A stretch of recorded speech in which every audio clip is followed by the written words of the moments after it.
वहाँ पे आपने सारा दिखाया, वो मैंने फुटेज तो नहीं बनाया कि खान को जिस तरह धक्के दे रहे थे या कॉलर से पकड़ रहे थे या जिस तरह दरवाजे और शीशे तोड़े कोर्ट के, तो इम्प्रेशन ही आपने ये वीडियो बना के ये दिया ना कि आप उसको कहीं मारने के लिए लेकर जा रहे हैं। तो उस पर भी मैंने कहा कि मतलब कमाल है, ये सारा कुछ आप हमारे पैसों से खरीदते हैं, हमारे टैक्स के पैसों से, और फिर आप हमें मारने भी आ जाते हैं उस पर। मतलब हम पे ही लाठियाँ चल रही हैं, हम पे शेल चल रहे हैं, और फिर आपको गालियाँ नहीं देंगे तो फूल थोड़ी ना भेजेंगे घर पे। अच्छा, लिबर्टी चौक में देखा गया था कि खातून थे जिसे घसीट रहे थे। एक नहीं थी, बहुत सारी थी। उनको उन्होंने इतना मारा कि मतलब मैं शॉक थी ये देखकर कि मतलब, और ये मर्द पुलिस वाले, और मर्द एक मर्द भी नहीं, कोई 4 मर्दों ने एक औरत को पकड़ा हुआ था, कोई एक टांग से, एक ने दूसरी टांग से, किसी ने एक बाजू से दूसरी बाजू से, और इस तरह सड़कों पे घसीट रहे थे वो कि मैं हैरान थी कि इन मर्दों के घरों में औरतें नहीं हैं। इन्होंने अपने घर में माँ बहन बेटी कोई रिश्ता नहीं देखा। मतलब आपकी बेशक आपकी ड्यूटी भी हो तो आप में ड्यूटी में भी आप कोई अपनी शर्म घर रख के तो नहीं आ जाते, आप अपनी इंसानियत घर रख के तो नहीं आ जाते। आपको पता है कि आपने ड्यूटी भी करनी है, तो कोई मर्द तो हाथ लगा ही नहीं सकता किसी औरत को, हाथ ही नहीं लगा सकता इस तरह सड़कों पे घसीटना, मारना, या बाल खींचना, या दुपट्टे खींच लेना, या कपड़े फाड़ देना। ये तो मैंने कभी देखा ही नहीं था, ना मैंने कभी सोचा था कि इस तरह भी ये कर सकते हैं। तो उन्होंने हमें ये कहा हुआ था कि सेल्स में आप लोगों को नहीं रखना जी, क्योंकि पता नहीं कौन से कोई सिक्योरिटी रीजन है, तो आप लोग चक्कियों में रहेंगे। तो हम वो वहाँ पे मौत की चक्कियों में रहते होते थे सारे। हमें ये पता था कि हमारे मुस्कुराने से बहुत लोगों को आग लगेगी, तो हमने एक्चुअल तो कहीं आग लगाई नहीं थी। हमने कहा अब इतने पर्चे हुए हैं तो दिल में तो कम से कम लगाए ना। खान हमारे लिए जेल काट रहा है। खान ने जितने गलीज केस बर्दाश्त किए हैं, इद्दत जैसे, अपनी बीवी पे जिस तरह उसने इल्ज़ाम बर्दाश्त किए हैं, वो हमारे लिए बर्दाश्त किए हैं ना। ये तो अब हम पे कर्ज है उसका बहुत बड़ा कर्ज है, उसका इतना बड़ा एहसान है हम पे कि हमें छोड़ के नहीं दी गया। उसने कितनी इज्जत रखी हमारी, उसने कितना मान रखा हमारा। हम इतने फ़ख्र से कह सकते हैं कि हमारे लीडर ने जेलें काटी, और इतनी मुश्किल में भी इसी मुल्क में बैठा है, वो नहीं गया। हालांकि उसके ख़ानदान पे बात आ गई, मगर वो यहीं बैठा हुआ है। गद्दारी के मुकदमे आप कर रहे हैं, आर्टिकल 6 लगाने की बात कर रहे हैं, जेल में उसके साथ क्या क्या कर रहे हैं आप, लेकिन वो नहीं जा रहा हमें छोड़कर। तो ये क्या कम एहसान है उसका कि हम मुश्किल नहीं काट सकते। मैं कुछ नाम लूँगा और आपने वन लाइनर या वन वर्ड जवाब देना है। इमरान खान। इमरान खान जान का टोटा है। जान का टोटा। आसफ अली जरदारी। 10%। अब्बू जी मुझे माफ़ करना। अब्बू जी मुझे माफ़ करना। 10%। नवाज शरीफ। इम्पोर्टेड गेंडा। शहबाज शरीफ। बूट पॉलिशिया। मरियम नवाज। मैंने उनका एक नया नाम रखा है, मुझे लगता है वो बिल्कुल सूट करता है उनको, मद गौथल, जिससे वो बच्ची चोरी करके टॉवर पर चढ़ जाती हैं। और मुराद सईद। मुझे बहुत पसंद है। इमरान रियाज खान। वो he is brave hero. Arshad Sharif शहीद। लेजेंड। ठीक है, और आप वहाँ कोर कमांडर हाउस के बाहर पहुँचे, अंदर गई आप? अस्सलाम वालेकुम, मैं हूँ हसनैन, आप देख रहे हैं नया पाकिस्तान। मेरे आज की पॉडकास्ट की मेहमान हैं सनम जवेद। सनम अस्सलाम वालेकुम। वालेकुम अस्सलाम। कैसी हैं आप? ठीक हूँ, अल्लाह का शुक्र। सनम जवेद, बेसिकली ताल्लुक़ कहाँ से है आपका? मैं लाहौर से हूँ। बहुत अगर पीछे पूछे तो मेरी अम्मी कश्मीर से हैं और मेरे अब्बू जो हैं वो एबटाबाद मानसहरा से हैं। अम्मी कश्मीर से हैं? रावलाकोट। रावलाकोट। और अब्बू मानसहरा से? पहाड़ी हैं। अच्छा, पहाड़ी हैं आप, ठीक है। अच्छा सनम, तालीम कितनी आपकी, कहाँ स्टडी की आपने? मैंने मास्टर्स किया है हिस्ट्री में पंजाब यूनिवर्सिटी से। ठीक है, और स्कूलिंग? सब लाहौर से। मेरे तो पेरेंट्स ही लाहौर आ गए थे जब वो छोटे थे, तो हम तो लाहौर में ही रहे। हम तो लाहौर में ही पैदा हुए हैं। मैं तो शायद एक दफ़ा दोनों जगह गई हुई हूँ, कश्मीर भी एक दफ़ा ही और एबटाबाद भी एक दफ़ा ही गई हुई हूँ बस। अच्छा, शादी कब की? बहुत पुरानी बात हो गई। शायद 15-16 साल हो गए। अच्छा, 15-16 साल हो गए। लव मैरिज थी या अरेंज मैरिज थी? दोनों कह सकते हैं, अरेंज प्लस लव कह लें। अच्छा, दोनों कह सकते हैं। मतलब आप इंटरेस्टेड थी या अतीक भाई इंटरेस्टेड? हाँ, मेरी शक्ल लगती है इंटरेस्टेड होने वाली। नहीं, मैं नहीं इंटरेस्टेड थी। अच्छा। मतलब मुझे कोई एतराज़ भी नहीं था, लेकिन मतलब ये मेरी तरफ से तो मेरे पेरेंट्स की वजह से थी। अच्छा, कितने बच्चे हैं आपके? मेरे 2 बच्चे हैं माशाल्लाह से। एक बेटी है मेरी 13 साल की और एक बेटा है मोहम्मद 11 साल का। स्कूलिंग करते हैं वो भी? हाँ, ठीक है। बेटी मेरी 8 में है और बेटा 5 में है। तहरीक इंसाफ कब ज्वाइन की थी आपने? ज्वाइन तो अभी तक नहीं की है। अच्छा। मैं हमेशा ये कहती रही हूँ कि मैं कोई मेंबर नहीं हूँ उनकी, और मैं उनकी किसी टीम की मेंबर नहीं हूँ, उनकी किसी व्हाट्सएप ग्रुप की मेंबर नहीं थी। मैं अगर अपनी बात करती थी तो मैं एक वोटर सपोर्टर हूँ, मैं एक फ़ैन हूँ खान साहब की। तो एज अ वोटर मेरा हक बनता है कि मैं जिसको मर्ज़ी सपोर्ट करूं, मैं कहीं किसी भी लीडर को पसंद कर सकती हूं। तो इसलिए हम तो खान के लिए ही हमेशा जाते रहे। पार्टी में तो मुझे पहले भी किसी का नहीं पता था, अब भी बहुत थोड़े लोगों का पता। ठीक है, मीन्स आपने तहरीक इंसाफ ऑफिशियली ज्वाइन नहीं की, मीन्स नहीं, कोई नहीं, मैं उनकी कोई नोटिफाइड मेंबर नहीं हूँ किसी भी तरह से। ठीक है। अभी मुझे सेनेट का टिकट दिया था खान साहब ने, तो सेनेट का इलेक्शन मैंने कंटेस्ट किया था उनका तहरीक इंसाफ की तरफ से। वो भी वो सुन्नी इत्तेहाद काउंसिल थी उस वक्त, तो ऐसे जब कहें तहरीक इंसाफ की तो वो अभी तक नहीं। अच्छा सनम, आपके वालिद पीपल्स पार्टी में है? हाँ बिल्कुल, वो पीपल्स पार्टी सपोर्टर है, अभी तक उनका भुट्टो जिंदा है। अच्छा, अभी तक भुट्टो जिंदा हाँ, उनका? हाँ बिल्कुल जिंदा है, और हमारे बड़े झगड़े होते रहे इससे पहले, लेकिन सारे टाइम में मेरे अब्बू ने मुझे सबसे ज़्यादा सपोर्ट किया। क्योंकि आप तो बहुत खुल के बोलती थी, और जिस तरह आप एग्रेसिव होके बोलती थी सब जानते हैं, और इसी बहुत वजह डांट खाती थी अब्बू से। तो घर आते थे अब्बू का भुट्टो जिंदा है, आप इमरान खान के साथ हैं, तो अब्बू के साथ घर में कभी बहस हुई या किसी बात पे झगड़ा हुआ? हाँ ना, ये हम एक ईद पे गए हुए थे, उनके घर खाने पे गए हुए थे, लंच पे उन्होंने इनवाइट किया हुआ था, तो वहाँ पे हमारा झगड़ा हो गया। तो फिर वहाँ पे झगड़ा ज़्यादा हुआ, तो अब्बू मुझे कहने लगे कि चलो उठो, दफ़ा हो जाओ, अपने घर जाओ। निकल जाओ। तो हमारी ऐसी लड़ाई हो जाती होती थी आपस में। क्योंकि मैं हमेशा कहती होती हूँ, मेरी अम्मी मुझे कहती होती हैं कि तुम बिल्कुल अपने अब्बू जैसी हो। जिस तरह वो अपनी पार्टी के लिए बहुत ही हमेशा से मतलब बहुत ही लॉयल रहे हैं, ऐसा तुम भी बिल्कुल ऐसी ही हो। जो मर्जी तुम्हें कर लो ना, तुम भी अभी लीडर ही अपना करते रहती हो। तुम्हारा भाव भी बिल्कुल ऐसा ही। रजीम चेंज के बाद आप अचानक सामने आती हैं, लिबर्टी में इंटरव्यूज़ देती हैं, ज़मान पार्क में कोई एक्टिविटी होती है वहाँ पहुँचती हैं, तो उससे पहले आपको कभी नहीं देखा गया। तो रजीम चेंज के बाद आने की वजह क्या थी? ये हमारे घर में कभी कोई भी किसी भी औरत इससे पहले नहीं गई हुई पॉलिटिक्स में। हमारे घर के जो मेल हैं वो ये सब करते रहे। मेरे अब्बू इलेक्शन लड़ते रहे हैं, या मेरे जो ब्रदर इन लॉ हैं, या जो मेरे अपने हस्बैंड हैं, उनको खान साहब के बहुत बड़े सपोर्टर हैं वो तो इस तरह कैंपेन में और इधर उधर करते रहे हैं, ये पार्टिसिपेट वगैरह। हम ख़वातीन हमारे घर की कभी कोई इस तरह गई नहीं। मुझे याद है हम पहली दफ़ा खान साहब के ही जलसे में गए थे, तब मेरी जुनाश मेरे ख्याल से 3 साल की थी। तो तब हम मीनार पाकिस्तान गए थे। मीनार पाकिस्तान जो उनका जलसा हुआ था, वो हम सब फैमिली की सब ख़वातीन ही गई थी। और उसके बाद फिर हम इस तरह नहीं थे कि बाहर जाने वाला सीन नहीं था हमारा। लेकिन जब ये नो कॉन्फिडेंस हुआ, तो उस पर जो जिस तरह खान साहब के साथ जिस तरह इन सब ने मिलकर किया ना, उससे इतना डिसार्ट हुए सारे, हम भी उसी से, जिस तरह जो उस वक्त जो माहौल था, तब यही हुआ कि अगर एक बंदा हमें इतनी मुश्किल से मिला है, इतने सालों के बाद, इन 2 ख़ानदानों से जान अगर छूट रही है और मुल्क ठीक चल रहा है। देखें, कोविड जैसे हालात में भी पाकिस्तान डिफ़ॉल्ट की तरफ तो नहीं जा रहा था ना। तो जब मुल्क में सब कुछ ठीक चल रहा है, तो सिर्फ इस वजह से कि कोई बंदा अगर आपकी बात नहीं मान रहा, तो आप रजीम चेंज ही पूरा प्लान कर लें। लोगों की को भी आपके सेंटिमेंट्स भी आपको देखने चाहिए थे। तो तब लगा कि अब ऐसा वक्त नहीं है कि आप घर बैठे, बहुत हो गया है, अभी निकलना चाहिए और बात करनी चाहिए। ठीक है, मीन्स रजीम चेंज के बाद आप लिबर्टी में जाना, तो तभी हुआ उसके बाद प्रोटेस्ट के लिए ज़मान पार्क में जाना, इंटरव्यूज़ देने आपने।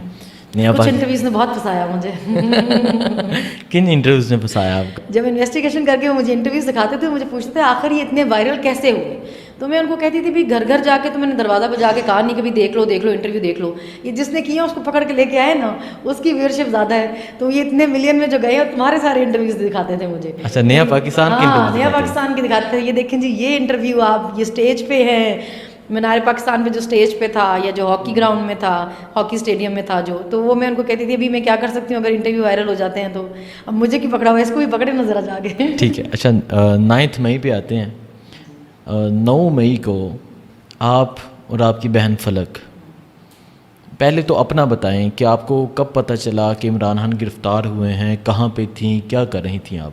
हम तो घर पे थे, और मैं इसी बात पे हैरान होती हूँ कि आपने इंस्टिगेशन के पर्चे किए हमें लोगों पर।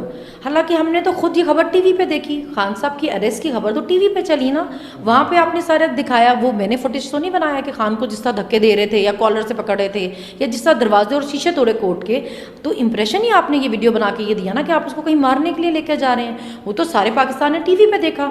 आप ये तो सवाल ही नहीं बनता आप कहें कि जी किसके कहने पे और किसके दिखाने पे और किसके सोशल मीडिया अकाउंट को देख के आप निकले। हम तो टीवी देख कर निकले, हमें तो ये भी नहीं पता था प्रोटेस्ट है कहाँ पे, क्योंकि उस दिन इंटरनेट बंद किया हुआ था इन लोगों ने, सिर्फ टीवी पे चल रहा था वो। तो फिर अब जिसने टीवी पे चलाया, आपको उसको पकड़ना चाहिए कि भाई क्यों बनाया फुटेज और क्यों मेन स्ट्रीम मीडिया पे चलाया।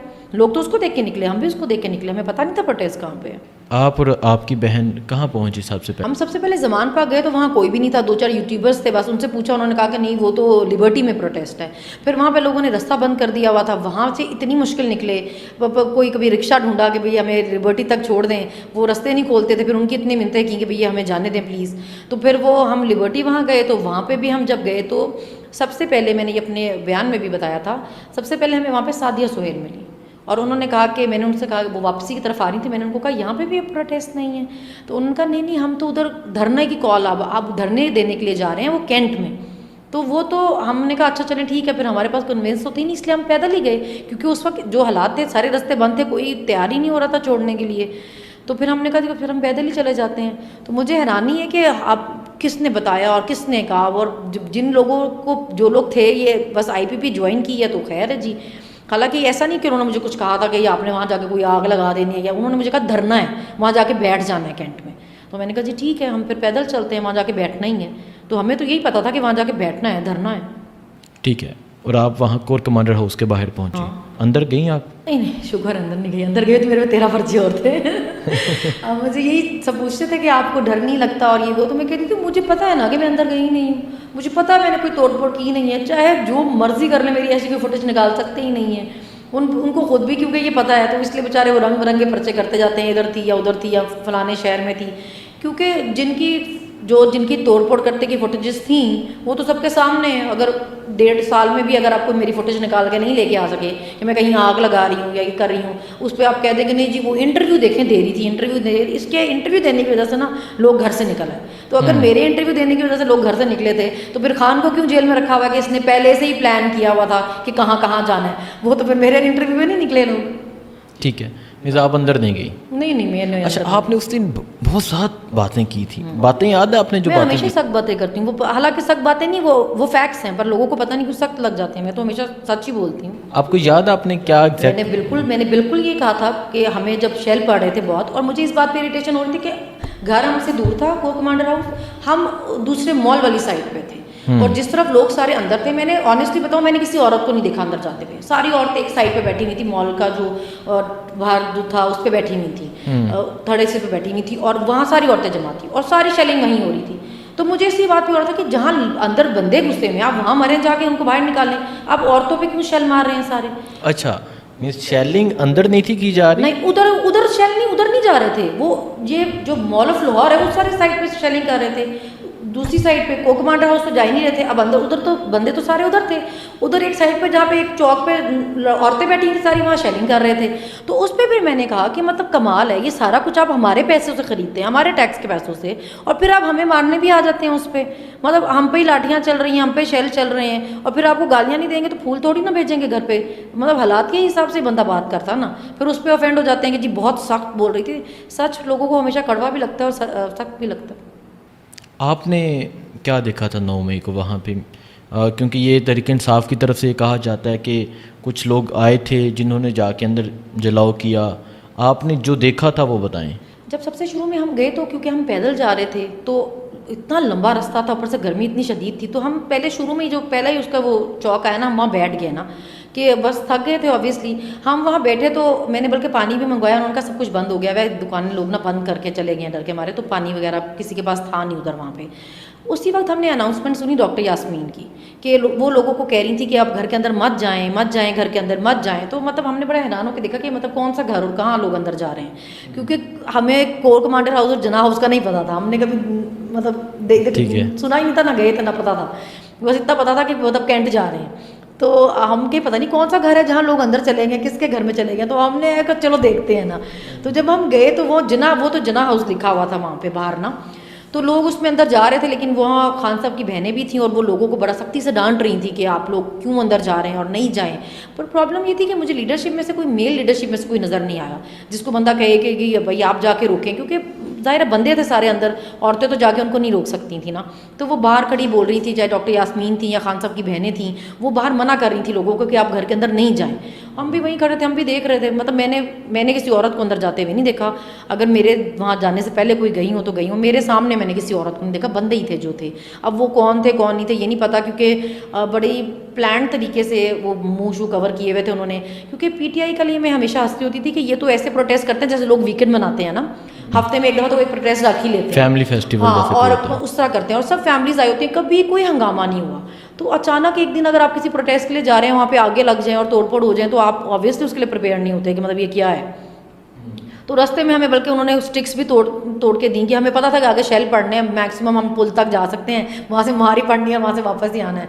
बल्कि मेरी अम्मी की भी कॉल आई तो मैं उनको कहने लगी अम्मा उन्होंने कौन सा हमें जाने देना है, हम वहाँ से पुल से अभी शेल वेल खा के आ जाते हैं अभी वापस। तो वो लड़कों ने बल्कि हमें स्टिक्स भी वहाँ से तोड़ के पकड़ाई कि अगर कोई शेल आ जाए पास तो अब आपके साथ ग्लव्स तो है नहीं, तो इससे दूर करिएगा स्टिक्स से ना, और थोड़ा बचिएगा, एहतियात कीजिएगा, मास्क वगैरह पहने और ये वो करके हम अपनी तरफ से मेंटली इसीलिए इस तरह प्रिपेयर किया था कि मारी खानी है आगे जाके, और फिर वहाँ से ही सबने आ जाना है वापस। तो लेकिन आगे रास्ते ही खुले थे, कोई था ही नहीं, कोई सिक्योरिटी नहीं, कुछ नहीं, बस जाओ और आगे सब कुछ खुला था। 9 मई हो गया, उसके बाद आ जाता है 10 मई। तो 9 मई ये प्रोटेस्ट करके आप अपने घर चली जाती हैं, आपको नहीं था पता कि ये गिरफ्तारियां होंगी, ये कुछ होगा। फिर आप 10 मई को गिरफ्तार हुई हैं, आप 10 मई को कहाँ थी? अच्छा, 10 मई को पता था गिरफ्तारियां हो रही हैं, क्योंकि 9 की रात जो उन्होंने लोगों के साथ किया वो सोशल मीडिया पे चलने लग गया था, जिस तरह ये लोगों के घरों में घुसे। पर मुझे जैसे ये पता था कि मैंने कुछ किया नहीं ना, मुझे पता था कि मैंने कोई तोड़फोड़ की नहीं, मैंने कोई आग लगाई नहीं, तो मैं 10 को भी गई लिबर्टी गई, तो वो 144 लगी हुई थी। तो मैंने उनको कहा, जो पुलिस खड़ी थी ड्यूटी पे, कि मैं तो मतलब अकेली हूँ, मतलब मैं 144 की वायलेशन कैसे है, मेरे साथ तो लोग ही नहीं है, तो मैं तो अकेली जाके बैठ रही हूँ। तो उन्होंने मुझे कहा हाँ ठीक है, चले जाएँ। और जैसे मैं जाके बैठी हूँ तो वो उसी वक्त ही वो पूरी उनकी एक आगे फ़ौज खड़ी होकर पुलिस की, एसपी की सुपरविजन में, वो एसपी फीमेल साथ थी खुद, और वो जी अरेस्ट करने पहुंची। तो फिर मैंने देखा भी अपने सामने जिस तरह जो थोड़ी बहुत औरतें कहीं से आई थी वो उनको जिस तरह मार रहे थे। फिर जब वो मेरी तरफ ही आए तो मैंने उनको कहा भाई मुझे कोई बिल्कुल भागने में शौक नहीं है, मैं आराम से जाके जहाँ पे भी अरेस्ट करके आप ले जाना चाह रहे हैं चलें, पर मुझे मेल में से कोई हाथ ना लगाए। तो वो जो फीमेल थी फिर वो कहने लगी ओके फ़ाइन, और फिर वो वहाँ से मेरी अरेस्ट हुई। मुझे था कि मैंने कुछ किया ही नहीं, तो मैं गई हुई थी, दूसरे दिन भी गई हुई थी। अच्छा, लिबर्टी चौक में देखा गया था कि खातून थे जिसे घसीट रहे थे। एक नहीं थी, बहुत सारी थी। उनको उन्होंने इतना मारा कि मतलब मैं शॉक थी ये देखकर कि मतलब, और ये मर्द पुलिस वाले, और मर्द एक मर्द भी नहीं, कोई 4 मर्दों ने एक औरत को पकड़ा हुआ था, कोई एक टांग से, एक ने दूसरी टांग से, किसी ने एक बाजू से दूसरी बाजू से, और इस तरह सड़कों पे घसीट रहे थे वो कि मैं हैरान थी कि इन मर्दों के घरों में औरतें नहीं हैं। इन्होंने अपने घर में माँ बहन बेटी कोई रिश्ता नहीं देखा।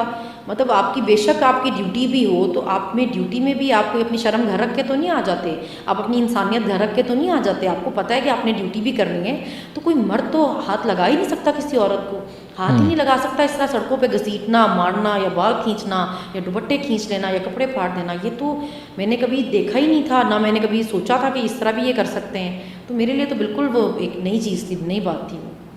ठीक है, उसके बाद वहाँ से आपकी गिरफ्तारी हो गई, हाँ, कहाँ लेकर गए?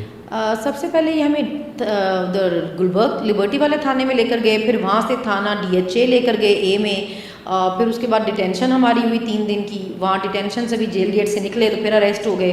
वहाँ से हमें कह लें आप अबडक्ट किया, क्योंकि केस कोई नहीं बताया हुआ था।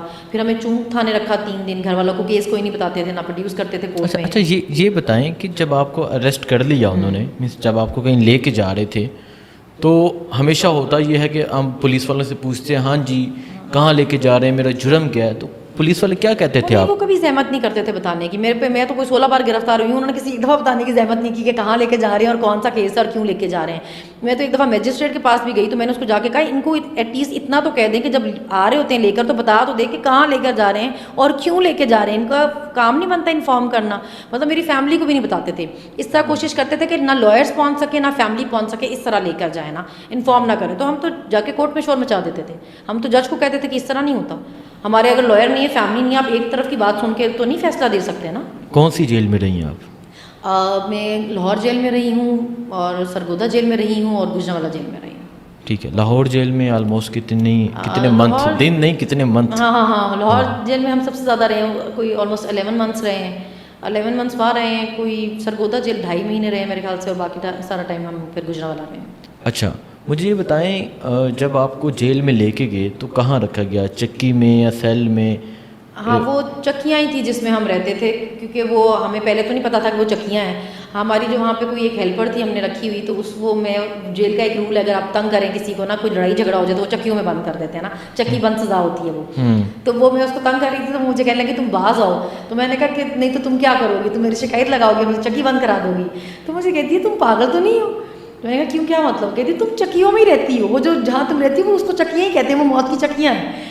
तो मैंने अच्छा। कहा तब हमें तब एक दफ़ा पता चला कि अच्छा हम चक्कियों में रहते हैं। तो उन्होंने हमें ये कहा हुआ था कि सेल्स में आप लोगों को नहीं रखना जी, क्योंकि पता नहीं कौन से कोई सिक्योरिटी रीजंस है, तो आप लोग चक्कियों में रहेंगे। तो हम वो वहाँ पे मौत की चक्कियों में रहते होते थे सारे। कितना टाइम? हम 10 महीने रहे मौत की चक्कियों में।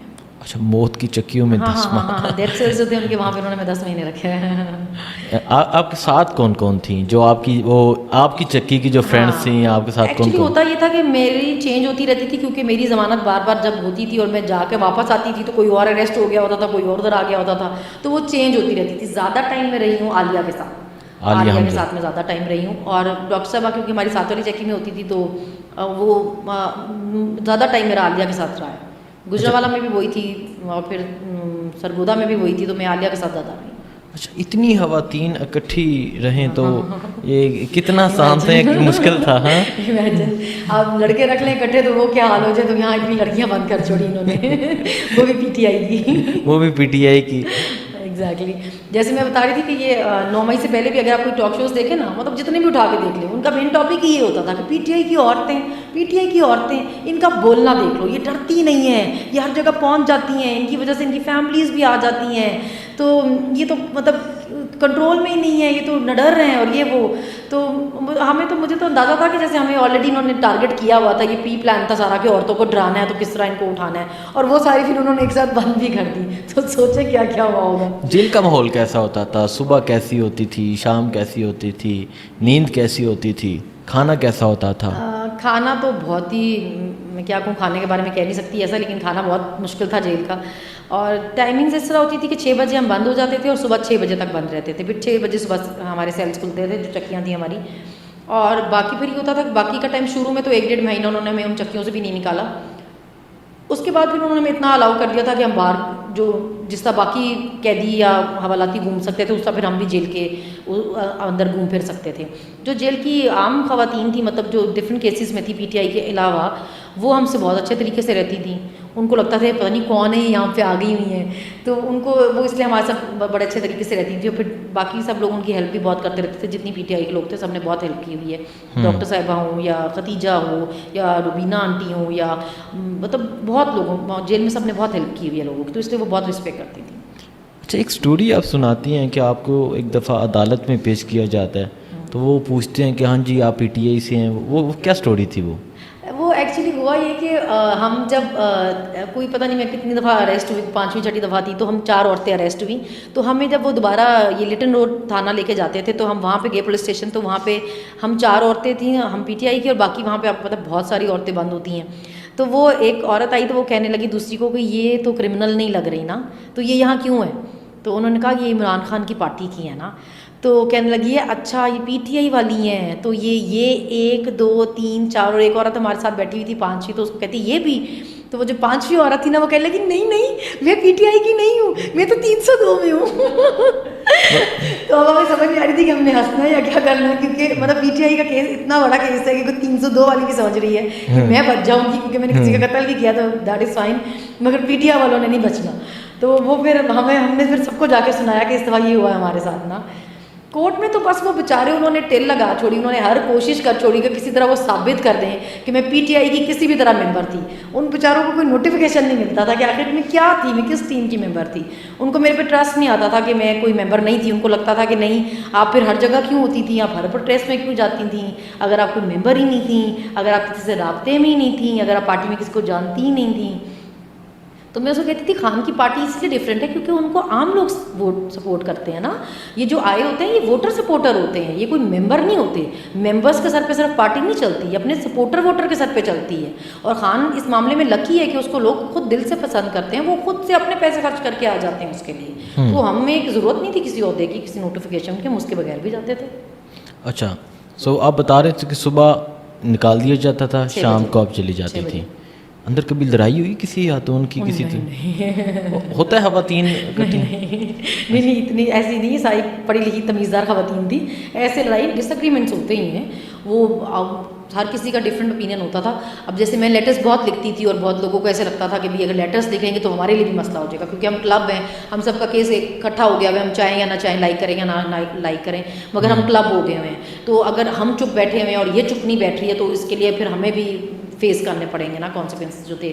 लेकिन फिर मुझे ऐसा लगता था कि उन्होंने जितना हमको रखना उतना हमको रखना ही है। वो ऐसे डराते रहते हैं कि अगर चुप बैठोगे तो छोड़ देंगे, अगर ये नहीं करोगे तो छोड़ देंगे, वो नहीं करोगे तो छोड़ देंगे।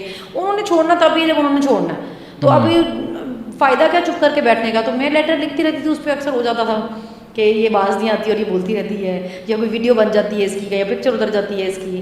तो ऐसे छोटे छोटे मसले होते रहते थे। ऐसा कोई मसला नहीं हुआ कभी कि बहुत बड़ी बात हो। 5 अगस्त को इमरान खान को गिरफ़्तार किया गया, आप जेल में ही थी, जी। तो क्या फीलिंग्स थी आपकी और क्या आपके तासुरात थे जब आपने ये सुना कि इमरान खान को गिरफ़्तार कर दिया गया? अच्छा, खान गिरफ्तार हुआ, उससे ज़्यादा हमें ये था कि जिस तरह जब ये लोग पार्टी छोड़ के जाते रहे ना, वो बहुत ही डिसअपॉइंटिंग था अच्छा, हमारे लिए। हाँ, उससे पहले पार्टी, हाँ हाँ, वो जब हम रोज़ देखते थे ना एक प्रेस कॉन्फ्रेंस, सुबह एक आ रही शाम एक आ रही, तो हम सोचते थे अगले दिन सुबह किसकी आएगी और शाम में किसकी आएगी ना।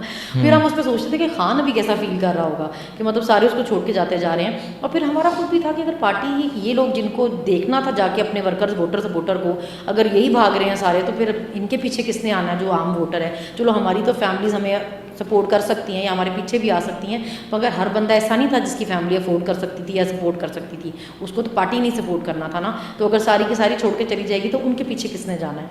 तो वो परेशानी थी। हमने एक्चुअली जेल में ना ये सब चीज़ें इकट्ठी देखी हुई हैं। अगर गिरफ्तारी होती थी तो हम एक ही टीवी था, क्योंकि तो हम सब वहाँ पे एक लाइन बना के खड़े हुए होते थे, टीवी देख रहे होते थे। और फिर अगर कोई अच्छी खबर आती थी, जैसे किसी भी चीज़ की कोई अच्छी खबर, खान का ये केस ख़त्म हो गया या ये सज़ा मुअत्तल हुई, तो वो भी हम एक लाइन बना के सारे देख रहे होते थे। फिर हम सारे क्लैप करते थे और हम बड़ी नारे मारते थे। इंतज़ामिया मना नहीं थी करती? ना, वो सारी जेल इकट्ठी हो जाती थी कि क्या हुआ है। मतलब उनको इतना अंदाज़ा होता था कि खान साहब का ही कुछ ऐसा हुआ होगा जिसमें ये खुश हो रही हैं, या खान साहब का ही कुछ ऐसा हुआ होगा जिसमें ये दुखी हो रही हैं। तो इंतज़ामिया जो फीमेल वार्ड था ना, वो बिल्कुल सेपरेट होता है। अच्छा, वहाँ पे कोई इस तरह नहीं होता कि कोई मेल नहीं आ सकते। वहाँ पे स्टाफ सारा फीमेल ही होता है। अगर किसी मेल को किसी काम से आना हो, कोई पेंट का कुछ ख़राब हो जाए कुछ भी, तो वो फिर उसके लिए पहले सब बंद कर देते हैं वो। तो वहाँ पे काफ़ी इस चीज़ का ख्याल होता है। तो वो जो फीमेल स्टाफ भी था, वो इस तरह नहीं था कि वो कहें कि आपने ये क्यों किया वो क्यों किया। वो कोई बिल्कुल भी पॉलिटिकली किसी चीज़ में वो इंटरफेयर नहीं करती थी। आपकी क्या, किस पार्टी के आप सपोर्टर हैं, किसकी नहीं, उनको इससे कोई उनका लेना देना नहीं था। हम टीवी देख रहे हैं, हम जिसको मर्जी से वोट कर रहे हैं। अच्छा, चल, जब आप ये देखते थे कि आज परवेज़ हटक पार्टी छोड़ गया है, आज इसने ऐलान कर दिया है, आज इसने ऐलान कर दिया है, खुशी मनाई किसी की पार्टी पे छोड़ने की? नहीं, मैं आपको जैसे बता रही, मुझे तो इतने लोगों का पता ही नहीं था ना कि कौन पार्टी में कब से है कब से नहीं है, या इतने नाम नहीं पता था मुझे। कुछ बहुत थोड़े 2-4 लोगों का पता है। तो वो हम डॉक्टर यास्मीन को जाकर बताते थे। मैं डॉक्टर यास्मीन को कहती थी, डॉक्टर साहब ये कौन है, डॉक्टर साहब इसने भी छोड़ दिया पार्टी। तो फिर डॉक्टर साहब इस पर रिएक्शन देती थी, जो देती थी कि मतलब इसने छोड़ दी है, ये तो इतना पुराना था खान के साथ, इसने छोड़ दी है। कुछ भी उनके रिएक्शन ये भी तो अच्छा हुआ इसने छोड़ दी है। अच्छा। तो वो तो मैं नहीं बता सकती किससे उनके रिएक्शन ऐसे थे, लेकिन कुछ भी उनके रिएक्शन ऐसे भी थे कि उनका रिएक्शन ऐसा था कि ठीक है, अच्छा हुआ जान छूटी इससे। कुछ पे वो बहुत शॉक्ड हुई कि अच्छा इसने भी पार्टी छोड़ दी है। तो हम इससे ही करते थे, हम डॉक्टर साहब को जाके बताते थे। तो या तो आलिया को पता होता था या डॉक्टर साहब को पता होता था कि ये कौन है पार्टी में। 5 अगस्त को पता चलता है कि इमरान खान को ज़मान बाग से गिरफ़्तार कर लिया गया। आप सब ख़वातीन, डॉक्टर यास्मीन राशिद, आलिया हमज़ा, आप, तैयबा, हदीजा, आयशा भुट्टा, बाकी जितनी ख़वातीन आपके साथ थी, क्या फीलिंग्स थी जेल में उस दिन जब पता चला कि इमरान खान को हम लेके? बहुत वहाँ पे दुआएं पढ़ते होते थे डॉक्टर साहब। हम अक्सर वहाँ पे है ना खान साहब के लिए दुआ पढ़ाती होती थी कि आप लोग दुआ करो, इतना बार पढ़ो ये, और फिर उसके बाद दुआ करो। तो हम बस दुआ करते थे। डॉक्टर साहब कहती थी कि जब ज़ाहिर हमने जब देखी गिरफ्तारी तो हमें बहुत दुख था। डॉक्टर साहब ने कहा कि तुम लोगों ने मायूस बिल्कुल भी नहीं होना, तुम लोगों ने बिल्कुल उम्मीद नहीं छोड़नी, अल्लाह बेहतर करेगा, अल्लाह की हर चीज़ में बेहतरी है, तुम लोगों ने सिर्फ दुआ करनी है, तुम लोगों ने बस पढ़ना है कि अल्लाह जो आसानी करे ना, खान के लिए भी करे और हमारे लिए भी करे। तो वो ये जेल का जितना भी टाइम था ना, ये बहुत मुश्किल था, लेकिन ये फिर भी कट गया क्योंकि डॉक्टर यास्मीन थी साथ। मैं हमेशा कहती हूँ कि अगर वो नहीं होती तो शायद ये जेल बहुत मुश्किल हो जाती। लेकिन वो खुद इतनी बहादुर हैं और वो दूसरे बंदे से भी ये एक्सपेक्ट करती हैं कि मतलब वो कहती थी अगर कोई रोया भी है तो क्यों ही रोया है। कोई अगर औरत रो पड़ती थी, किसी को बच्चा याद आ जाता था या घर वाला, तो वो कहती थी तुम रोए ही क्यों। मतलब वो कहती थी बहादुरी से रो, तुम लोगों ने कुछ किया नहीं, तुम लोग चोर नहीं हो कि तुम रो या परेशान हो। तो वो इतनी हिम्मत और हौसला देती रहती थी कि वो फिर टाइम मुश्किल नहीं हुआ। हमने ऐसा टाइम मुश्किल देखा जब हम लाहौर जेल से बाहर गए। एक माँ का किरदार अदा किया डॉक्टर यास्मीन उन्होंने, और उनकी नेचर ऐसी है जो मैंने उनको समझा इस सारे टाइम में, कि अगर उनको कोई पसंद नहीं भी होगा ना और वो उनके पास आया है कोई भी मशवरा करने, तो वो जो बेहतरीन मशवरा दे सकती होंगे ना वो देंगी। वो ऐसी बंदी है जिसमें मैंने कोई मुनाफकत नहीं देखी, कोई बनावट नहीं देखी। अगर उनको कोई चीज़ अच्छी लगी है तो उसने मुंह पे बताना अच्छी है, नहीं अच्छी लगी तो उन्होंने मुंह पे कह देना ये नहीं ठीक, ये ऐसे नहीं करना। मतलब डांट भी देती थी वो। मतलब मुझे सब कहते थे गुस्से वाली, हमारे साथ खैर उन्होंने कभी गुस्सा करके कोई दिखाया नहीं, लेकिन अगर उनको कोई चीज़ बुरी लगती थी वो कहती थी कि ये नहीं करना। हर चीज़ में गाइड करती थी, और बेहतरीन जो उनको लगता था वो कि भाई ये तुम लोगों के लिए बेहतर है, तुम लोगों ने ये इस तरह करना है, तुम लोगों ने इस तरह करना है, तो हम सुनते थे उनकी। अच्छा, सो इमरान खान को गिरफ़्तार कर लिया गया और आप दुआ करते रहे। हम वही कर सकते थे, जेल में तो हम इससे ज़्यादा और क्या ही कर सकते ये सोचा कि अगर आज मैं बाहर मौजूद होती तो आज किसी प्रोटेस्ट में ही होती किसी प्रोटेस्ट में होती किसी प्रोटेस्ट में होती। ठीक है। अच्छा, मुझे ये बताएं कि उसके बाद टाइम गुजरता गया, जेल में आप मौजूद थी, इलेक्शन के दिन आ जाते हैं, 8 फरवरी का इलेक्शन। जेल में कौन सी खवातीन थी जिन्होंने कागजात अप्लाई किए, कौन सी कैंडिडेट बनी? हम में से 3 लोगों ने दिए थे। डॉक्टर यास्मीन ने दिए थे नवाज़ शरीफ के अगेंस्ट, आलिया ने दिए थे हमज़ा शहबाज के, और मैंने दिए थे मरीम नवाज़ के। हम 3 लोगों ने दिए थे क्योंकि उसके लिए भी हमें काफ़ी मैसेजेस आए रहे थे कि अगर इलेक्शन के लिए कंटेस्ट नहीं करेंगे तो छोड़ देंगे, लिस्ट में नाम नहीं होगा तो छोड़ देंगे। तो वो ऐसे फालतू सी धमकियाँ हमें हर वक्त मिलती रहती थी।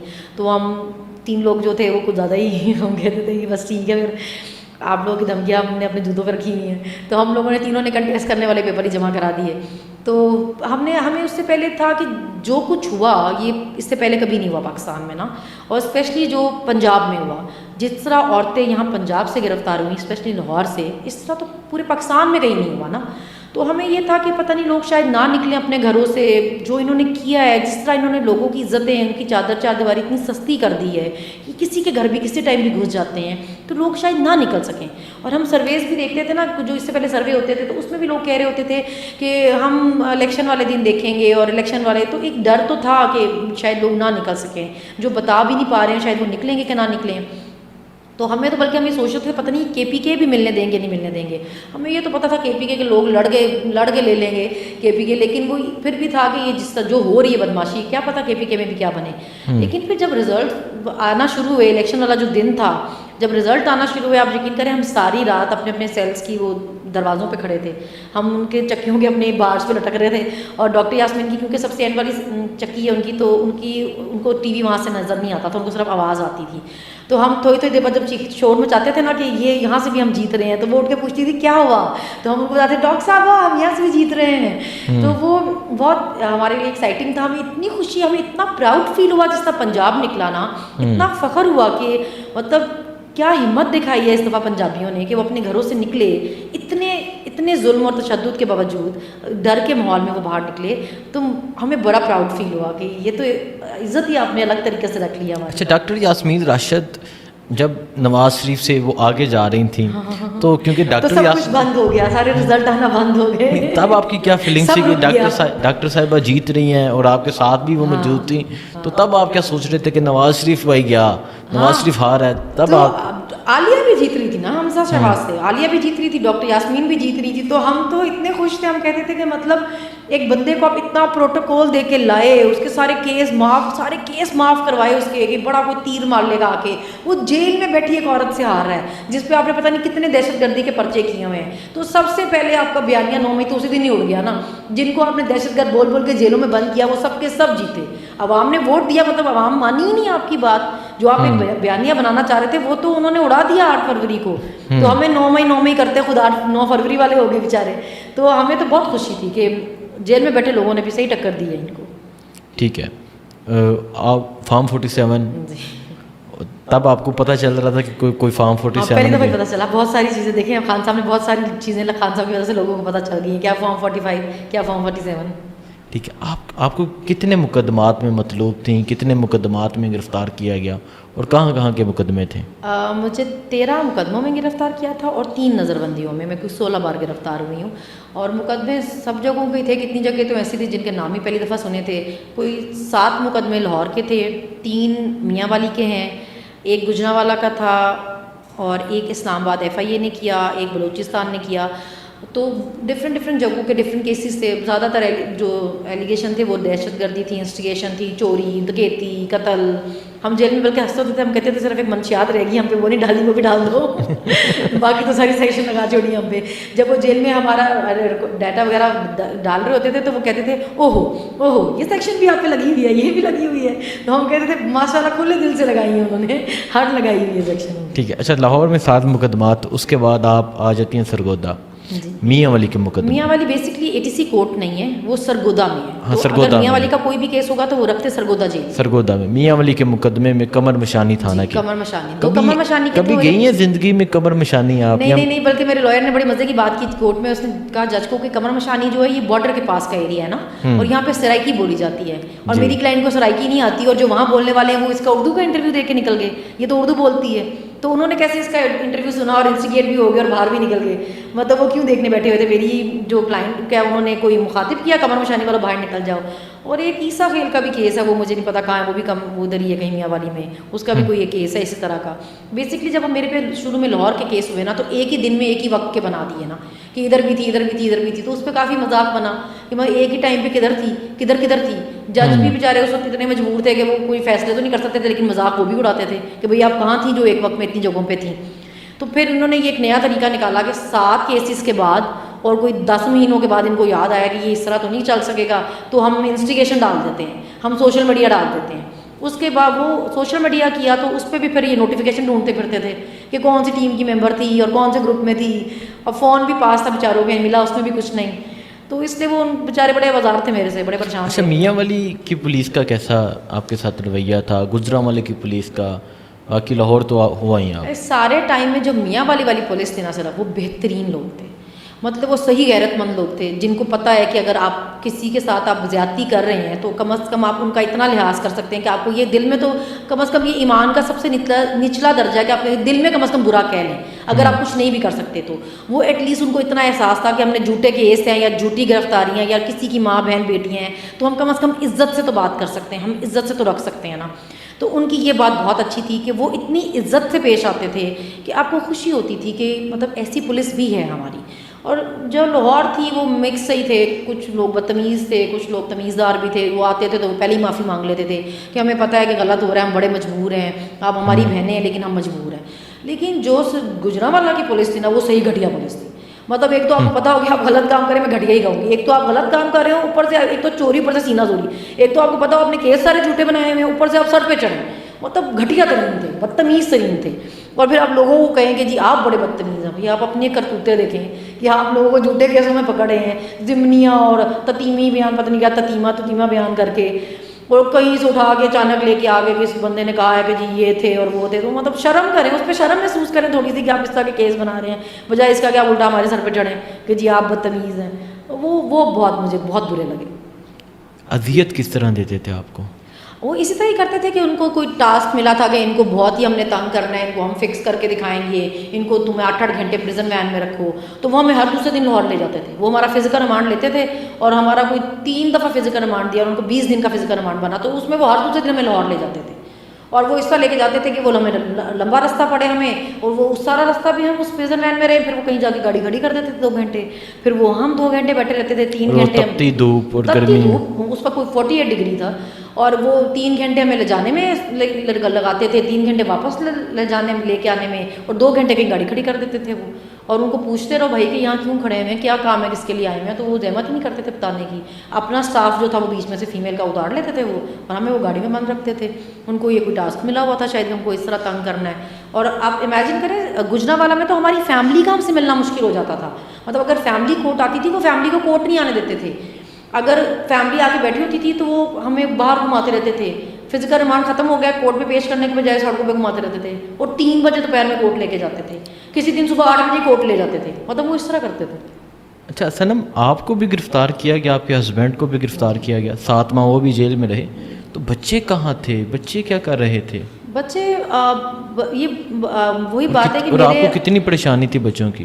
मेरे अम्मी अबू जो थे उनके पास बच्चे थे, मगर मसला ये होता था कि मेरे अम्मी अबू का एक पाँव किधर होता था, एक किधर होता था। कभी एक केस होता था, कभी दूसरा केस होता था, फिर अतीक भी अरेस्ट हो गए। तो मैं अम्मी वो ये कहती रहती थी कि बच्चे घर पे किसके पास हैं, सॉरी। तो वो मतलब बच्चे बेचारे पता नहीं उन्होंने किस तरह मैनेज किया, अम्मी अब्बू ने किस तरह मैनेज किया, क्योंकि हमारा पता कुछ नहीं होता था। मेरे अब्बू एक कोर्ट बैठे होते थे, अम्मी दूसरे कोर्ट जाके बैठी होती थी, बच्चे घर पे अकेले होते थे, या वो एक जो मेड होती है, हेल्पर थी, उसके पास होते थे। वो खुद ही छोटी थी, वो खुद ही मगर 15-16 साल की बच्ची, तो वो उनके बच्चों के लिए ही थी वो। तो वो मैं कहती थी ये तो सारे बच्चे हो गए। तो वो खुद ही उन्होंने बच्चों बेचारों ने बहुत मुश्किल टाइम देखा है। मेरी बेटी ने इस सारे टाइम में चाय बनाना सीखी, अपना नाश्ता बनाना सीखा, क्योंकि अम्मा लोग सुबह सुबह कोर्ट निकल जाते थे, ये सोए पर उठते थे, वो खुद भी नाश्ता करती थी, अपने छोटे भाई को भी बना के देती थी। तो वो बच्चे काफ़ी इस टाइम में उन्होंने बड़ा मुश्किल किया, लेकिन वो बहुत कुछ सीखे भी हैं इस टाइम में। अच्छा, बहुत कुछ सीखे भी बड़ी हैं। हिम्मत से उन्होंने, मेरे बच्चों ने ये टाइम गुजारा। अपनी माँ की तरह वो भी बहादुर हो गए हाँ, हैं। शुक्र है मेरे पे गए हैं। अच्छा, शुक्र है मेरे पे गए। मेरी अम्मी कहती तुम्हारे बच्चे बिल्कुल तुम्हारे जैसे हैं, बिल्कुल भी नहीं डरते। अच्छा, मुझे बताएं कि जेल में आप परेशान कब होती थी, या हौसला इंसान का किसी वक्त टूटने लग जाता है, तो कौन सी चीज़ थी जो आपको हिम्मत देती थी, और परेशान कब होती थी? पता इस तरह होता था कि जिस तरह जब बाहर से कोई क्रिटिसिज्म आ रहा होता है ना, आपको उसकी इतनी फिक्र नहीं होती, आप उसको इतना बॉदर नहीं करते। आपको पता होता है कि मुखालिफ ही हैं, इनका तो काम ही तनकीद करना है, ये तनकीद ही करेंगे, इसके अलावा कुछ नहीं कर सकते। मगर होता ऐसा था कि जितना दफ़ा मेरा अरेस्ट होता था, इतनी पैनिक क्रिएट हो जाती थी, लोग इतना डरते थे मेरे से, जो अपने भी थे, साथी भी थे जेल के, कि वो ये कहते थे कि इसके साथ ज़मानत नहीं रखवानी, ये इसकी ज़मानत जब है तो हमने नहीं अपनी रखवानी, इसकी वजह से हमारी भी नहीं होगी, और अगर किसी दिन इसकी मतलब अगर ये ज़मानत हो गई है तो इसके हमारे नहीं मचल के इसके साथ बढ़ने, ये गिरफ्तार होगी साथ हम भी गिरफ्तार हो जाएंगे। तो मुझे ये बहुत सुनना पड़ता था, तुम्हारी वजह से अरेस्ट हो गए, तुम्हारी वजह से अरेस्ट हो गए, तुम्हारी वजह से अरेस्ट हो गए, इससे पूछो, इससे पता करो इसकी डेट कब की, हम अपने वकीलों को कहेंगे उस दिन हमारी नहीं रखनी। तो ये चीज़ें मुझे बड़ा मैं इससे डिसार्ड होती थी कि मैं कोई मतलब मैं क्या कर सकती हूँ अगर मुझे बार बार गिरफ्तार कर रहे हैं तो। और मतलब उन्होंने अगर किसी को गिरफ्तार करना है तो करना है। और मतलब इस तरह होता था कि अगर मेरी ज़मानत होती थी, मेरे साथ जिन लोगों की ज़मानत होती थी वो घर जाते थे और मैं दोबारा अरेस्ट होकर आ जाती थी, या मेरी वजह से सब भी अरेस्ट हो जाते थे, तो फिर उनकी लेकिन 2 दिन बाद दोबारा नहीं होती थी और वो चले जाते थे। मगर मैं बार बार मुझे जो सुनना पड़ता था ना कि तुम्हारी वजह से हो रहे हैं, उससे मुझे काफ़ी। अच्छा, ये जो बार बार अरेस्ट होना, तो पुलिस वाले आपको बताते होंगे कि ऊपर से आर्डर है, या कोई फरमाइशी किसी तरह से गिरफ्तारी होती बस थी? वो ये कहते थे आपको पता है ना आप गिरफ्तार क्यों हो रही हैं, आपको पता है ना फरमाइशी गिरफ्तार हो रही हैं, आपको पता है ना नानी की तरफ से गिरफ्तारी हो रही है आपकी, आपको बताने की ज़रूरत नहीं ना नानी कौन है। मैं कहती थी नहीं। तो वो कहते थे ये आपकी ये फरमाइशी गिरफ्तारी हैं सारी, उनको बड़ी तकलीफ है आपके बाहर आने से, वो नहीं चाहती आप बाहर आएँ। तो वो ये सब चीज़ें हमारे सामने होती रहती थी और हमें बताते रहते थे। मुझे कभी लगा नहीं कि उनकी वजह से हो रहा है, इसलिए मुझे लगता नहीं कि उनकी इतनी हैसियत है कि वो किसी को गिरफ्तार करा सकें। जो खुद बेचारी हाथ जोड़ के माफ़िया मांग के केस माफ़ करवा के तरले मिनते करके आई हो, फॉर्म 47 पे बैठी हो, आपको लगता है उसकी इतनी हैसियत हो सकती है कि किसी को गिरफ्तार कर सके या अंदर रख सके? मुझे ऐसा लगता है वो बेचारी खुद ही किसी काबिल नहीं है। बहुत और लोग थे, बहुत लोगों को मैं बहुत अच्छी लगती हूँ तो बहुत लोग हो सकते हैं इसके पीछे, वो अकेली तो मुझे नहीं लगता इतनी काबिल है। अच्छा, देखें अभी भी वही टून है और अभी भी उसी तरह जा रही हैं। तो फैक्ट है ना, मतलब एक बंदे जिसको खुद ही माफिया लेके आना पड़ा हो, वो कैसे किसी को अंदर, वो तो खुद ही बेचारी हर वक्त परेशानी में रहती होगी कि अभी कहीं मेरे को केस ना खोल जाए, अभी मेरी माफ़ी तलाफी कब खारिज हो जाए और मैं खुद ही अंदर जाऊँ। तो उसको तो खुद पे फोकस करना चाहिए, उसका नंबर कभी भी लग सकता है। मतलब मेरे तो करप्शन के केसेस नहीं है, जब मुझे इससे पहले भी 9 मई से पहले भी धमकियाँ मिलती थी कि जी वो बड़ी ऑफेंड है आपसे तो आप कुछ भी कर सकती हैं, तो मैं कहती थी मेरे साथ क्या ही कर लेंगी, मैंने कौन सी करप्शन की हुई है, मैंने कौन सी जदादें बनाई हैं, मेरी कौन सी लंदन तो क्या पाकिस्तान में भी जदादें हैं, या मैं कोई 1500 कनाल की मालिक हूँ लाहौर में, तो मुझे किसी तरह क्या ही करके पकड़ लेंगे। तो हमारे तो ऐसे केसेस भी नहीं थे तो हम पकड़े गए हैं, तो आप में तो बड़े केसेस हैं, आप तो खैर ही मनाएं, जब टाइम आया तो माशाल्लाह बहुत ही अच्छा आएगा इंशाल्लाह ताला। आपके वाले से एक स्टेटमेंट भी आई जब आप रहा हुई, हाँ, उसके हाँ। बाद एक स्टेटमेंट भी मतलब मैं है। हैरान हुई कि आप सीएम की पोस्ट पे बैठ गई हो, तो उमर नासिम अगर ओहदे का ही ख्याल कर लें, मतलब चलो उमर का तो नहीं है उनको, तो आप उसका ही लिहाज कर लें कि भाई अब आप सीएम हैं, आप किधर मुकाबले कर रही हैं, खुद भी प्रेस कॉन्फ्रेंस आके करके गई, फिर पूरी पार्टी भी छोड़ दी, तो फिर उस पर क्या हुआ? लोगों ने क्रिटिसाइज किया कि हम तो समझते थे सिर्फ खान से ही ऑब्सेस्ड है, ये तो उसकी एक वर्कर से भी ऑब्सेस्ड है। मतलब ये इतनी बेचारी फ्रस्ट्रेटेड है कि ये एक बंदी के एक वर्कर जो किसी ओहदे पे भी नहीं है, उसके बाहर आने पे इतनी फ्रस्ट्रेट हुई कि आके प्रेस कॉन्फ्रेंस खुद ही आके कर गई और अपनी पार्टी पूरी लगा दी और पीछे प्रेस कॉन्फ्रेंस करने में, तो वो तो खुद ही उनको जो हुआ शर्मिंदगी हुई। मुझे तो मेरा तो कुछ नहीं गया। नहीं तो इतनी मोहब्बत क्यों है आपसे? वो मेरी फ़ैन है बहुत लोगों की तरह वो भी मेरी फ़ैन है। अच्छा, वो आपकी फ़ैन है? हाँ, वो मेरे शोज़ बहुत शौक से देखती रही हैं, उनको मेरा शो बहुत अच्छा लगता था, वो फॉलो करती थी मुझे मेरे ख्याल से, तो उनको बहुत अच्छा लगता था, तो उनको बहुत मसला था उससे कि मैं इतना अच्छा क्यों बोलती हूँ उनके अच्छा सनम, इस सारे मामले में तहरीक इंसाफ की तरफ से कितनी सपोर्ट मिली बाकी ख़वातीन को, जो आपके साथ थी, वकला की तरफ से, तहरीक इंसाफ की तरफ से सपोर्ट मिली? और अगर मिली तो कितनी मिली? देखिए जो उनके पीटीआई के जो अपने जी, लॉयर्स जी। थे वो कांटेक्ट करते थे, जिन लोगों को लॉयर्स चाहिए होते थे, जो खवातीन अरेस्ट होती थी वो हर वक्त डाटा कलेक्ट करते रहते थे कि कौन अरेस्ट हुआ है। हम भी जितनी दफ़ा जाते थे वो पूछते थे, मगर चलो उठा लो, उठा लो। सॉरी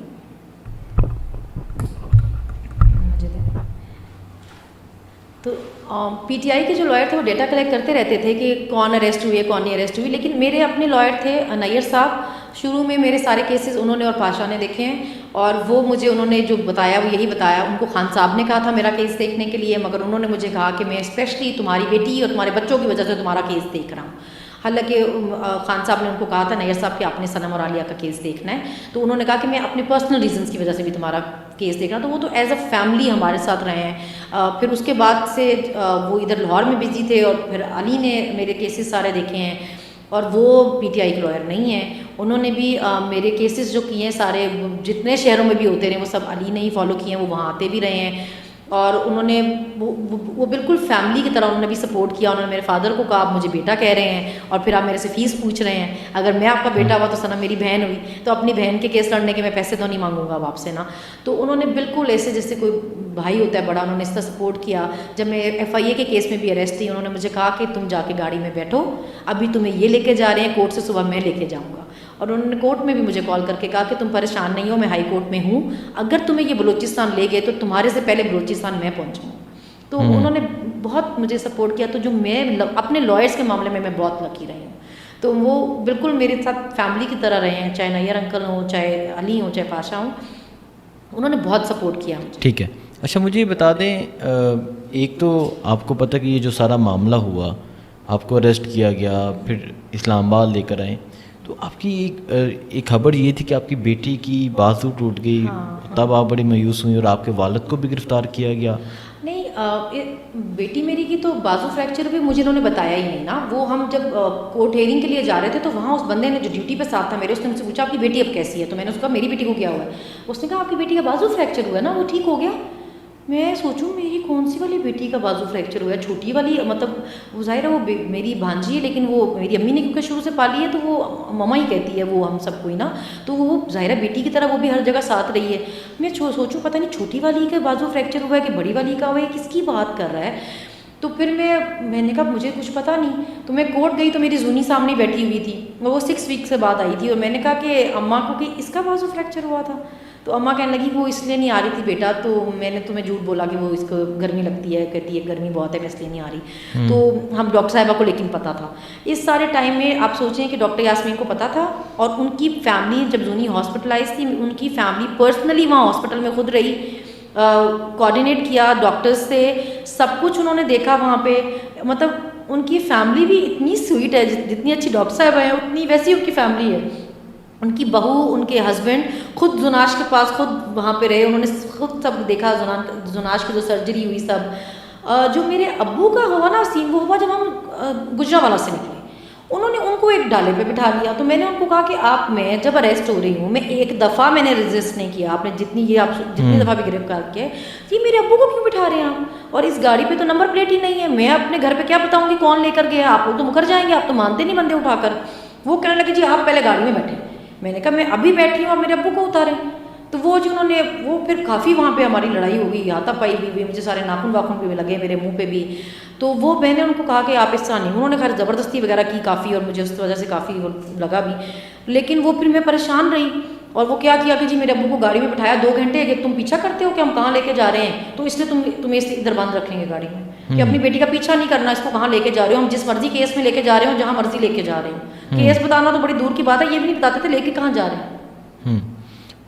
जेल में सबसे दर्दनाक स्टोरी किसकी थी जिस पे आप बहुत दुखी हुई हों कि ये जुल्म है? इन्होंने इतना जुल्म किया लोगों पे कि वहाँ पे जो बेचारे, कोई आइसक्रीम वाला था, कोई पेट्रोल पंप पे जॉब करने वाला था, कोई किसी रेडी लेके गुजरने वाला था, मजदूर थे, इन्होंने उनको भी उठा के जेलों में बंद कर दिया। हमारे साथ एक औरत है बेचारी जिसको बोलना भी नहीं आता था, उसको उर्दू भी नहीं आती थी, वो वहाँ कैंट में किसी के घर पे काम करती थी बेचारी, वो किसी के घर पे काम करती थी और किसी की हेल्पर थी और वो जा रही थी वापस और उसको उठा के जेल में कि जियो फेंसिंग में जी आ गया जी नाम उसका। और वो उसको ये भी नहीं पता था कि क्या पीटीआई और क्या इमरान खान, मतलब बिल्कुल ही सादा लोग जिनको पॉलिटिक्स में कोई इंटरेस्ट नहीं होता वैसी औरत थी। वो कितनी औरतें थी जिनका घर का गुजारा इतना मुश्किल था। एक और खातून थी जो खुद वहाँ पे ज़मान पार्क में चाय का स्टॉल लगाती थी और मतलब ऐसे ऐसे हालात वाले लोगों को उन्होंने बंद किया हुआ था। एक फहमीदा बेगम, उनके बेटे को भी छोटे को साथ ही अरेस्ट कर लिया, वो खुद भी 10 महीने रही, उनका बेटा भी 10 महीने रहा। फिर सुमैया थी, उनकी बेटी का एक का रिश्ता टूटा और दूसरी का उन्होंने कहा कि जी हमारे रिश्तेदार सारे बाहर से आने थे तो हमें तो आपने जो टाइम दिया था हमने उस पर शादी करनी है, हमने अपने रिश्तेदारों को कहा हुआ है। तो दूसरी बेटी का रिश्ता ना टूटे इस वजह से उसने कहा आप शादी रख दें। उनके घर की पहली शादी और माँ जेल में थी, वो तो अल्लाह की तरफ से उसकी शादी से 2 दिन पहले जमानत हो गई। किसी का हस्बैंड भी फोत हुआ? हाँ, फरजाना सरवर साहिबा का हस्बैंड देखें आप, उनकी डेथ हो गई और वो चल के क्योंकि जमा नहीं कराते थे क्योंकि अरेस्ट हो जाती थी। तो जब उनके फादर की ऐसी कंडीशन हुई तो उन्होंने अपनी मदर के चल के जमा करा दिए। तो जो आप सोचें लेडी वार्डन्स अंदर आई छोड़ के ना, वो लिटरली रो रही थी। उन्होंने कहा कि हमने जो आज देखा है ना, हम सोचते हैं कि इंसानियत किधर है, कि उसके बच्चे लिटरली उनके पाँव पड़े हुए थे कि आप हमारी माँ को जाने दें, हम आपको सच बोल रहे हैं कि हमारा बाप जो है वो मरने वाली हालत में है, तो एक बार मेरी माँ को जाने दें कि वो जिंदा देख लें मेरे बाप को। इसके बावजूद जी उसको थाने लेकर गए।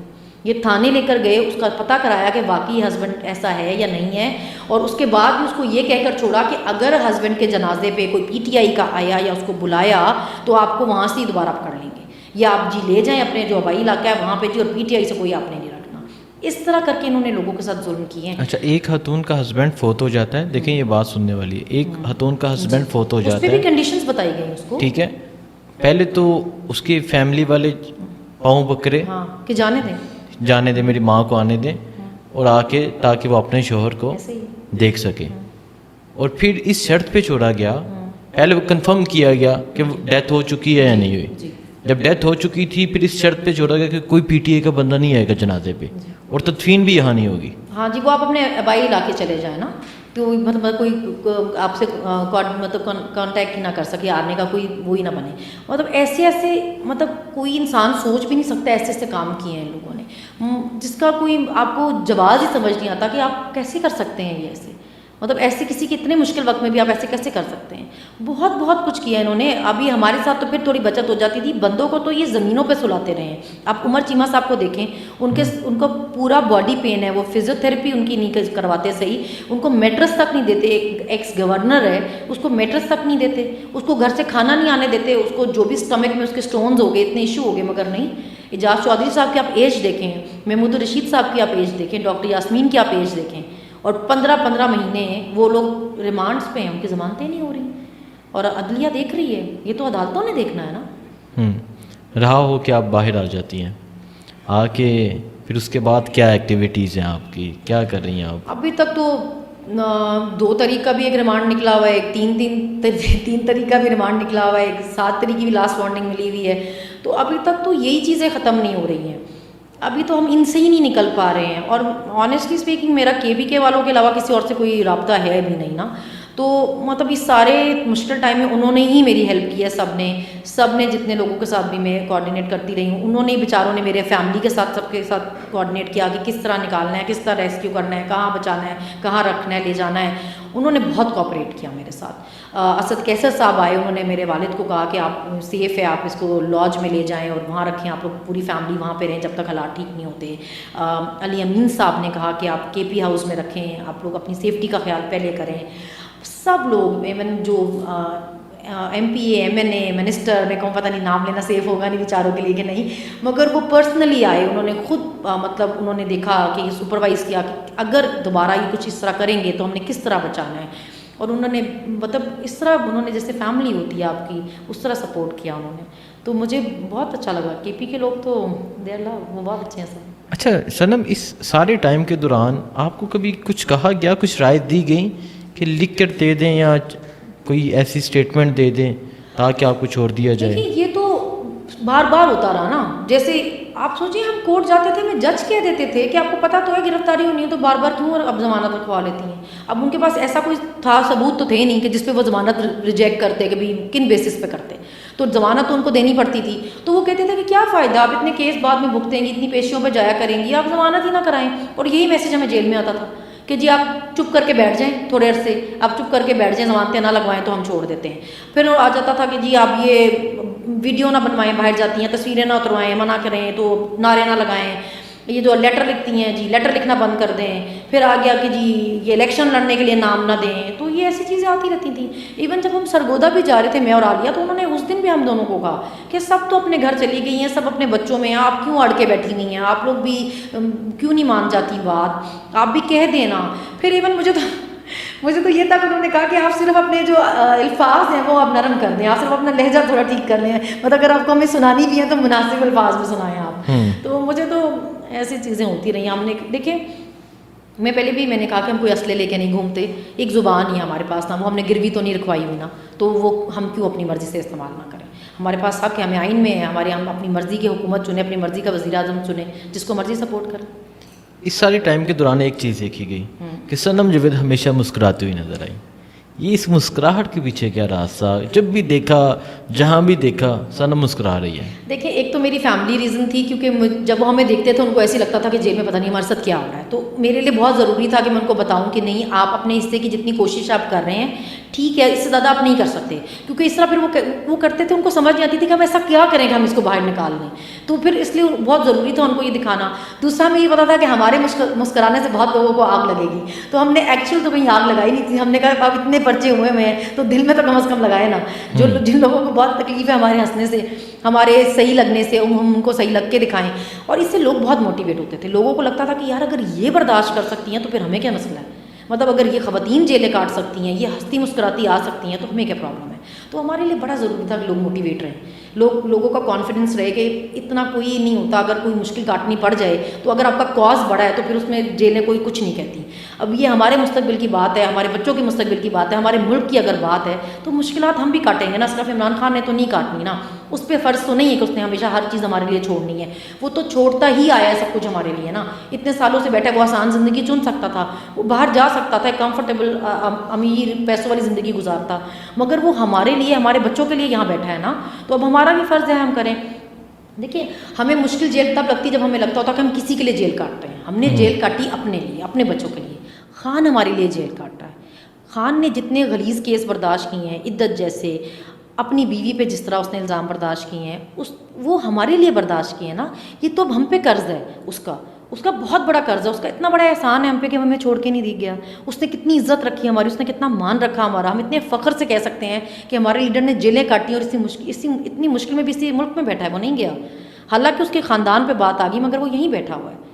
गद्दारी के मुकदमे आप कर रहे हैं, आर्टिकल 6 लगाने की बात कर रहे हैं, जेल में उसके साथ क्या क्या कर रहे हैं आप, लेकिन वो नहीं जा रहा हमें छोड़कर। तो ये क्या कम एहसान है उसका कि हम मुश्किल नहीं काट सकते।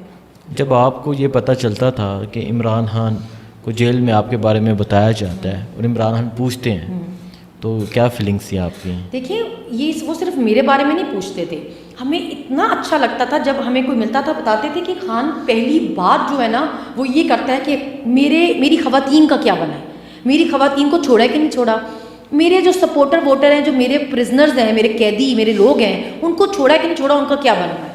अगर ये उनसे बात करने के लिए भी कभी कहते हैं तो वो पहली कंडीशन ही यही कहते हैं कि जी मेरे लोगों को छोड़ो।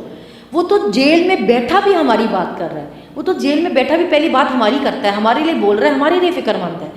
तो हम पे तो उसने इतना कर्ज अपना चढ़ा दिया है कि अब वो तो हम यही अभी तो वही समझ ही नहीं है कि वो कैसे उतारेंगे, इतना एहसान है उसका। महसूस नशिस्तों का मामला आया, आप MNA पे आ गई हैं। बहुत से वर्कर्स की ये एक डिमांड थी कि सनम मरीम नवाज़ के मुकाबले में आए, तो आपने क्या मुनासिब समझा कि आपने यहाँ NA की सियासत करनी है? एक्चुअली डॉक्टर यास्मीन, मुझे लोगों का तो नहीं पता, लेकिन डॉक्टर यास्मीन की बहुत ख्वाहिश थी, वो चाहती थी मेरे साथ पंजाब में रहो, और क्योंकि मैं बेहद उनसे प्यार करती हूँ, उन्होंने बहुत सपोर्ट किया है, वो भी मुझसे बहुत प्यार करती हैं। पंजाब के लोग जब मुझसे मिलने आए ये मेरे रिलीज़ होने के बाद, वो कहने लगे आपकी डॉक्टर साहब से क्या बहुत दोस्ती है, हम कोई बात पूछते हैं उनको कोर्ट में जाके बताते हैं, वो कहती सनम से पूछ के बताऊँगी, अच्छा मैं सनम से मशवरा करूँगी, अच्छा मैं सनम से बात करूँगी, वो हर बात आपसे करती हैं। तो मैंने कहा हाँ हम ज़ाहिर हम इतनी देर साथ रहे हैं, तो उनको बहुत ख्वाहिश थी। लेकिन फिर जो ये सब चल रहा है, मैं पंजाब जा ही नहीं पा रही हूँ, तो वहाँ पे क्या ही करना था मैंने, तो इसलिए फिर मैंने NA के लिए दिया अपना, खान साहब से कहा कि आपको जो बेहतर लगता है वो करें। तो मुझे ये कहा गया था कि खान साहब आपको एनए में ही चाहते हैं कि आप नेशनल में रहें। तो फिर मैंने उनको कहा कि अगर जो वो चाहते हैं, जो वो बेहतर समझते हैं, करें।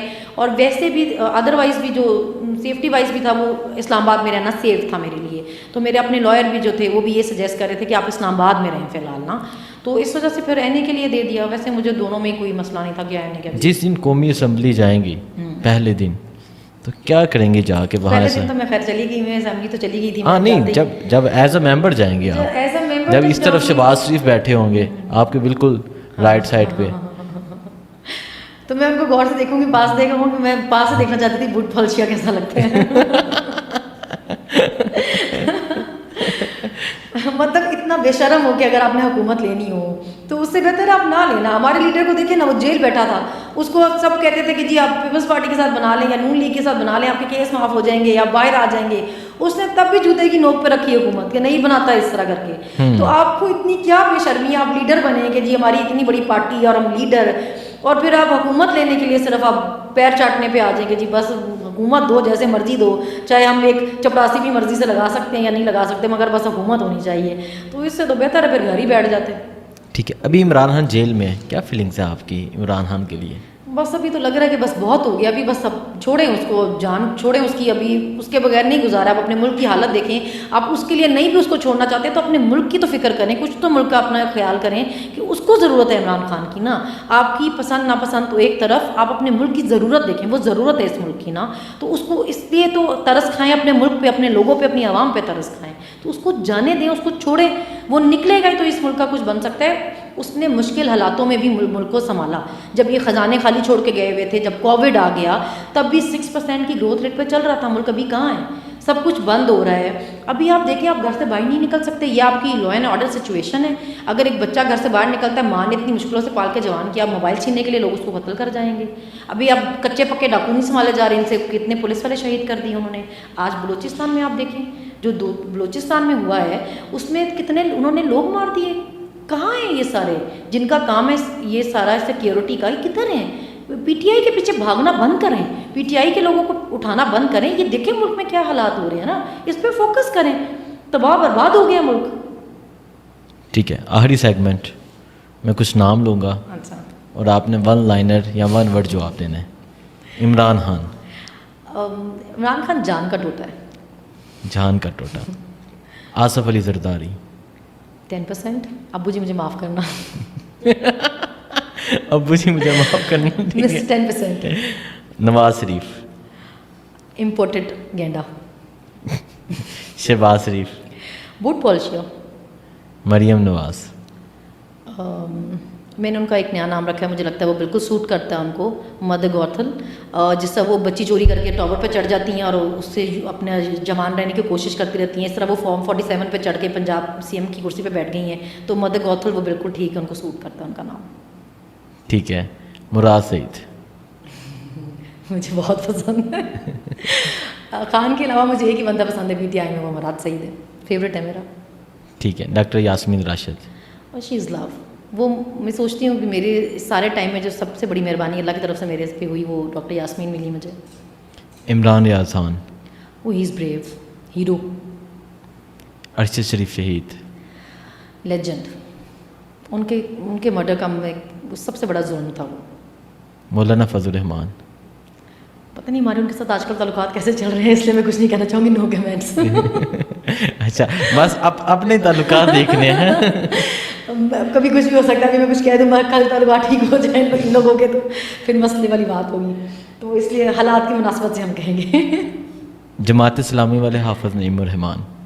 मैं जानती ही नहीं उनको। जानती नहीं है? हाँ, मुझे नहीं पता उनको। आप किसी के बारे में तभी कुछ कह सकते हैं ना जब उनको थोड़ा बहुत ही आपको उनके बारे में पता हो, तो मुझे उनका बिल्कुल भी नहीं पता। आलिया हमज़ा। वो बहुत बहुत जितनी वो नाजुक नज़र आती है वो उतनी मजबूत है। She is very strong. Sanam Javed. मेरे से तो बच ही रहना चाहिए। मैं बिल्कुल, मुझे अभी कोई कह देना कि नहीं आप देखें, आप इस तरह, मैं कहती हूँ कि भाई लोगों को शौक होगा ये कहने का कि जी हम बड़े कोई तमीज़दार हैं और मुहज़्ज़ब हैं और ये और वो। मैं बहुत बदतमीज़ हूँ और मुझे बड़ा प्राउड है इस बात पे। अगर आप किसी को मसला है तो आपको देखिए, आप अगर आप बदतमीज़ हैं तो मैं बहुत बदतमीज़ हूँ, अगर आप अच्छी हैं तो मैं बहुत अच्छी हूँ। तो अगर किसी को लगता है मैं बहुत बदतमीज़ हूँ, इसका मतलब आप खुद बदतमीज़ रहे होंगे, तो मैं आपके साथ बदतमीज़ थी। तो अब मुझे लगता है कि आप कह सकते हैं कि मुझे लगता है मुझे किसी की वो बातें बॉदर नहीं करती। तो मुझे ऐसा लगता है कि मैं टेंशन फ्री बंदी हूँ। मैं जेल में भी इस तरह ही रहती थी, मैं जेल में भी हँसती रहती थी। ठीक है, बहुत शुक्रिया।